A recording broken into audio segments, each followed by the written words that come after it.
So here's Is here's it? why Jung prefers unconscious than subconscious, because the term subconscious seems to imply that it's below your consciousness.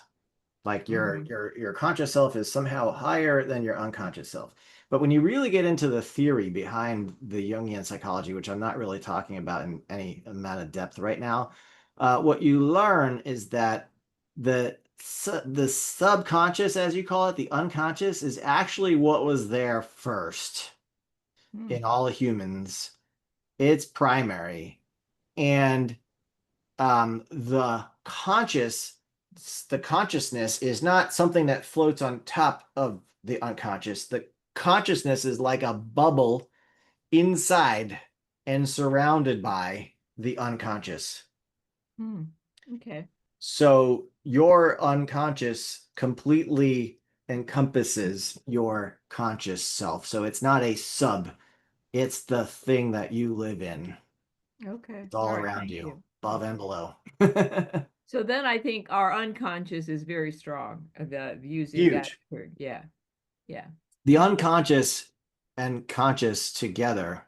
I mean, Jung never really. Well, I mean, my interpretation of Jung was that he was essentially an atheist.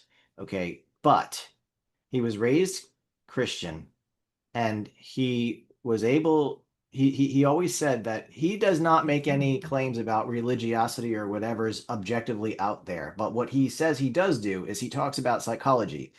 And what he will say about psychology is that the unconscious and the conscious together make up something called the self archetype. And the self archetype is basically God. It can make you do whatever it wants, and it does. People kill themselves, right?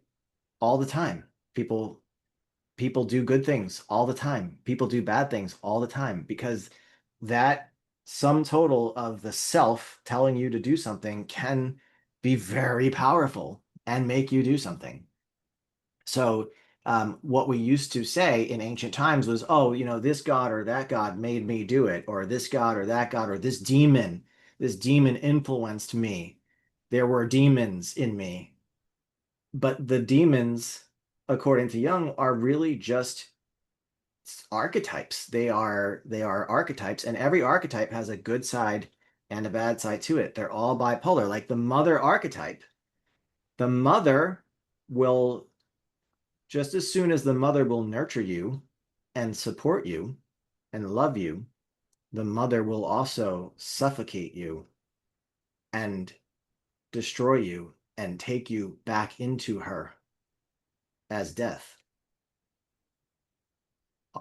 Ancient mother deities in mythology were not just fertility goddesses that gave birth to things, they were also death goddesses because after you live your life, you go back into her. Hmm. That's it.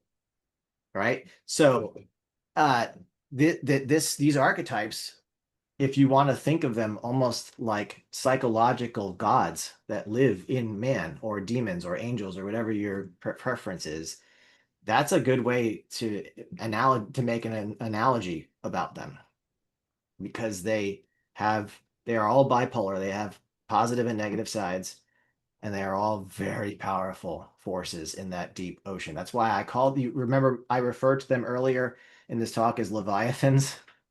Hmm. Yeah.